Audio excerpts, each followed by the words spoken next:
శ్రీమాత్రే నమః. మరి స్వధర్మదర్శిని ఛానల్లో ఈ కొత్త వీడియోలు మీకోసం పెడుతున్నాను. ఎందుకంటే ఎప్పుడూ ఈ పురాణాలు, ఇతిహాసాలు వీటితో పాటు కొన్ని సామాజిక విషయాలను మనం తెలుసుకోవాలి. ఆధ్యాత్మిక చింతన అనేది చాలామందికి ఒక వ్యాపారంగా మారింది. ఎందుకంటే మనం చేయడం వల్ల, ఒక కర్మ వల్ల 10 మంది బతకడంతో పాటు మన మార్గం సుగమవుతుంది, ఆత్మస్థైర్యం పెరుగుతుంది, మానసిక శక్తి పెరుగుతుంది. కానీ మనం తెలుసుకోవాల్సిన విషయాలు కూడా కొన్ని ఉన్నాయి. ముఖ్యంగా భక్తి మార్గాన్ని ఆర్టిఫిషియల్గా తయారైంది ఈరోజు భక్తి. ఎందుకంటే మనం కౌంటింగ్, నేను 1,00,000 సార్లు లలితా సహస్రనామ పారాయణం చేయించానండి, నేను 10,000 సార్లు నేను పారాయణం చేశానండి, 1000 సార్లు చేశానండి, 100 సార్లు చేశానండి అని మనకు నిరంతరం చెప్పేవాళ్ళు మనకు సమాజంలో కనిపిస్తుంటారు. ఎందుకు ఇన్నిసార్లు చేయడం? లలితా సహస్రనామాలు అనేటివి మనకు అద్భుతమైనటువంటి నామాలు. అది ఒక రహస్య గ్రంథం అనేది ఆ నామాల్లోనే చిట్ట చివరిలో చెప్పడం జరుగుతుంది. దానికి కౌంటింగ్ అవసరం లేదు, దాని అర్థం తెలుసుకోవాలి. అర్థం లేకుండా మీరు 1,000,000 సార్లు చదివినా కూడా ఉపయోగం లేదు. ఎందుకంటే శ్రీమాత శ్రీ మహారాజ్ఞి శ్రీమత్ సింహాసనేశ్వరి అని మొదలు పెడితే చిట్ట చివరి వరకు అనేక నామాలు ఉన్నాయి. దానిలో మన నిజ జీవితంలో ఉపయోగపడేటువంటి విషయాలతో పాటు సామాజికంగా మనం ఎలా ఎదగాలి, ఆధ్యాత్మికంగా ఎలా ఎదగాలి అనే విషయాలు చెప్తారు. ఇవన్నీ కూడా సాధనా గ్రంథాలు తప్ప ఐహికమైనటువంటి కోరికలు తీర్చుకోవడానికి ఈ ఉపాసనా విద్యలేవి కావు.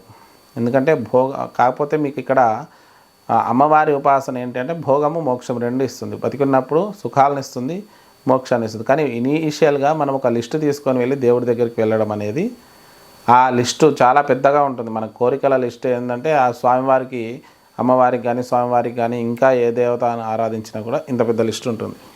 ఎందుకయ్యా ఇంత పెద్ద లిస్టు అని మనం అనుకుంటుంటే ఒక్కటి గమనించాలి. మనం అసలు కామ్యంగా చేసే వాటికి ఎలాంటి ఫలితం ఉంటుంది, నిష్కామ్యంగా చేసే వాటికి ఎలాంటి ఫలితం ఉంటుంది ఆలోచించుకుంటే సరిపోతుంది. ఒక చిన్న కథ చెప్తాను దాని గురించి కూడా. ఒకానొక గ్రామంలో ఒక దంపతులు ఉండేవాళ్ళు. వాళ్ళకు మంచి సంతానం కలిగింది. అయితే కాలాంతరంలో ఏదో ఒక వ్యాధి సోకి ఆ తల్లిదండ్రులు ఇద్దరు చనిపోయారు. ఆ బాలుడు అక్కడ అందరూ చనిపోతే ఆ బాలుడిని తీసుకొచ్చి దేవాలయం మెట్ల వద్ద వదిలేసి వెళ్ళాడు. ఆ బాలుడిని మెట్ల వద్ద వదిలేయగానే అక్కడ ఆ బాలుడు నిరంతరం అక్కడే ఆడుకుంటూ, మరి ఆ పూజారి గారు పాపం చాలా దయార్ద్ర హృదయుడు. అక్కడ దేవుడికి పెట్టిన నైవేద్యంలో కొంత భాగాన్ని పిల్లాడికి పెడుతూ, నైవేద్యాన్ని పెడుతూ ఆ ప్రసాదాన్ని తినిపించి అక్కడే ఆడుకోమని చెప్పేవాడు. 3 సంవత్సరాలు వచ్చినాయి ఆ బాలుడికి. మరి ఆ బాలుడు రోజు దేవాలయంలో ప్రదక్షిణాలు చేస్తుంటారు, మనందరికీ తెలుసు. ఎవరో వచ్చి ప్రదక్షిణాలు చేయడం మొదలుపెట్టారు, ఆడవాళ్ళు మగవాళ్ళు చేస్తున్నారు. ఆ బాలుడు ఏమనుకున్నాడు అంటే వెనకాలేమో ఉంది, అందుకే వీళ్ళంతా వెనక్కి వెళ్తున్నారు అని ఆలోచన కలిగింది. అంటే భగవంతుడు స్ఫురణ కూడా ఆయన్నే ఇస్తాడు, కాకపోతే మనకు ప్రేరణ కావాలి, అంటే మనం చెయ్యాలి అని ఒక ఆలోచన కావాలి. ఈయన ఏం చేశాడు, మెల్లిగా ప్రదక్షిణాలు చేయడం మొదలుపెట్టాడు. ఆ గుడి చుట్టూ ప్రదక్షిణాలు చేస్తున్నాడు. అందరూ వెళ్తే వాళ్ళు వెనక వెళ్ళడం, తిరిగి రావడం, ఇలా కొంతకాలం గడిచింది. అయితే ఆ తిరగడం అలవాటు అయిపోయింది ఆ అబ్బాయికి. తింటాడు, ప్రదక్షిణం చేస్తాడు, తింటాడు, ప్రదక్షిణం చేస్తాడు, ఇంకో పని లేదు. అప్పుడు ఆ భగవంతుడు అనుకున్నాడట, మరి ఈ బాబు ఇంతగా ప్రదక్షిణం చేయడం వల్ల నిష్కామ్యమైన భక్తితోటి, నిష్కామ్యమైనటువంటి సత్కర్మ వల్ల కొంత పుణ్యం అనేది ఉద్భవిస్తుంది. మరి బాబు చాలా విశేషమైనటువంటి పుణ్యాన్ని ఆర్జించుకున్నాడు. మరి ఈయనను ఒక మార్గంలో వేయాలని పరమేశ్వరుడు అనుకున్నాడట. వెంటనే ఒక సద్గురువు దొరికేటట్టు చేశాడు.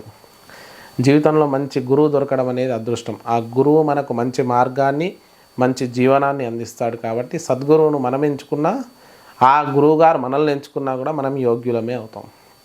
కాబట్టి ఆ బాబు పెరుగుతూ ఉంటే కొంత విద్యాభ్యాసం చేస్తూ మంచి విద్యావంతుడు అయ్యాడు. ఒక 16-17 సంవత్సరాలు వచ్చాయి. అయితే విద్య పూర్తి వచ్చింది 18 సంవత్సరాలు ఆ కాలంలో. అయితే మరి గురువు యొక్క అనుగ్రహం. కానీ ఈ 16 సంవత్సరాలలో ఏ రోజు ఈశ్వరుడికి ప్రదక్షిణం చేయడం మానలేదు. మంచి భార్య దొరికింది, మంచి భర్త దొరికాడు అనేది జీవితంలో ఒక యోగ్యమైనటువంటి ఘట్టం. ఇక్కడ వివాహ వ్యవస్థ మొత్తం కూడా స్త్రీ పురుషుల యొక్క సంస్కారం వల్లనే ఆ కుటుంబం నిలబడుతుంది. కాబట్టి ఒక మంచి భార్య దొరకడం అనేది కూడా యోగ్యం. కాబట్టి మంచి గుణాలు, మంచి సౌందర్యంతో పాటు సద్గుణాలు కలిగిన భార్య ఈ పిల్లాడికి దొరికింది. ఇది కూడా గడిచిపోతుంది. కొంతకాలం గడిచింది. సత్సంతానం.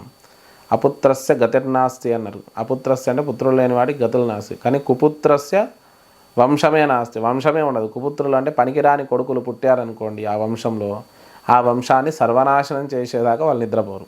కాబట్టి మీ పిల్లలను కనే ముందు మీరు భగవద్ అనుగ్రహం వల్ల పుట్టే పిల్లలు ఆ ఇంటికి, ఆ వంశానికి, ఆ కుటుంబానికి, ఆ దేశానికి గర్వకారణంగా ఉంటారు. ఏ పిల్లలైనా సరే, అబ్దుల్ కలాం లాంటి వాళ్ళు మన దేశంలో పుట్టారు అంటే వాళ్ళ తల్లిదండ్రులు సంస్కారవంతులైతేనే అలాంటి పిల్లలు మన దేశానికి వెన్నుముకగా నిల్చుంటారు.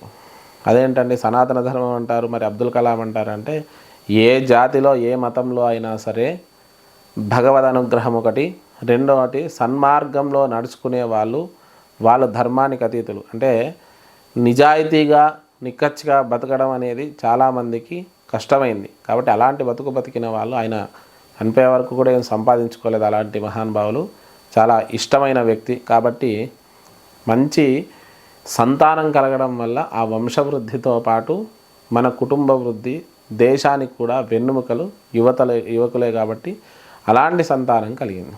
ఇక అది కూడా అయిపోయింది. ఉద్యోగము, వయసు, వివాహము, పిల్లలు, మనవలు, మనవరాళ్ళు ఇవన్నీ అయిపోయి ఒక చివరి దశకు వచ్చాడు. వార్ధక్యం వచ్చింది. అయినా ఇన్ని సంవత్సరాలలో ఏ రోజు ఆ దేవాలయ దర్శనము, ప్రదక్షిణము మానలేదు. అంటే అనేక రకాల తపస్సుల్లో ఇదొక తపస్సు. భగవంతుడికి నమస్కారం చేయడం, ప్రదక్షిణం చేయడమే గొప్పది. కాబట్టి ఇలాంటి ప్రదక్షిణాలు చేసి ఆయన ఈశ్వరుడు అనుకున్నాట, ఇన్ని చేశాడు, ఇంకా నేను చేయడానికి ఏముంది అని ఆయన లోపట లీనం చేసుకొని కైలాసానికి తీసుకెళ్ళాడట. భగవద్ అనుగ్రహం అనేది నిష్కామ్య భక్తికి నీవు కోరిన దానికంటే ఎక్కువిస్తాడు. కామ్య భక్తికి కోరింది మాత్రమే తీరుస్తాడు. నువ్వు కోరికతో చేసే పని ఆ కోరిక మాత్రమే తీరుతుంది. నీకు ఏ కోరిక లేకుండా చేసే సత్కర్మ వల్ల నీవు అనుకున్న దానికి 1000 రెట్లు భగవంతుడు ఉన్నంత కాలము కూడా ఇస్తాడు. ఇది గమనించండి. ఈ కథ ఏంటి అంటే, మనం దేవాలయాలకు, క్షేత్రాలకు, గుళ్ళకు, పూజలకు వెళ్తూ పెద్ద చిట్టా తయారు చేసుకోవడం మానేయండి. భగవత్ సంబంధమైనటువంటి క్రతువులు చేసేటప్పుడు భక్తి శ్రద్ధలతోటి చేసుకోండి, సరిపోతుంది. దానిలో ఎటువంటి సందేహం లేదు. ఇంకా ఇలాంటి కథలు కావాలంటే కామెంట్ పెట్టండి. ఇంకా మీకేమైనా తెలిస్తే దానికి కూడా మీరు విషయాలు చెప్పండి. ఇంకా ఎన్నో విషయాలు మీకు తీసుకొస్తాను. అద్భుతమైనటువంటి సామాజిక పరమైనటువంటి విషయాలను కూడా మనం విశ్లేషిద్దాం. మన స్వధర్మ దర్శిని అంటే ధర్మం అనేది ఏంటి, మీరు ఏ ధర్మంలో ఉన్నా స్వధర్మము అంటే భారతదేశంలో ఉండాల్సిన సనాతన ధర్మమే ఇక్కడి ప్రజలకు స్వధర్మం అవుతుంది. కాబట్టి మీరందరూ కూడా స్వధర్మ దర్శినిని ఫాలో అవుతారని నమ్ముతూ ఈ వీడియోను లైక్ చేసి, షేర్ చేసి, కామెంట్ చేయండి. మన ఛానల్ స్వధర్మ దర్శినిని సబ్స్క్రైబ్ చేసుకోండి. స్వస్తి.